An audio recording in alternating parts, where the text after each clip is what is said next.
Hello దోస్తులు, ఇదైతే part 2 Balkampet Yellamma కళ్యాణం. ఇంకా మేము లోపలికి వెళ్ళంగానే అమ్మవారు అయితే రథం ముందు ఉంటుంది. కొంచెం సేపు మొక్కుకొని లోపలికి వెళ్ళాము. అక్కడ చూసారా శివశక్తులు వెయిట్ చేస్తున్నారు పటం దొక్కడానికి. అమ్మవారు రాగానే వెళ్ళిపోతారు.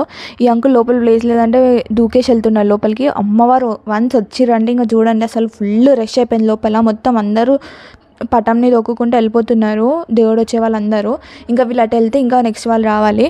ఇంకా బయటకు వచ్చి వీళ్ళందరూ బతుకమ్మ ఆడుతున్నారు. దేవుడు వచ్చే వాళ్ళందరూ అంకుల్స్ ఆంటీస్ అందరూ ఆడుతున్నారు.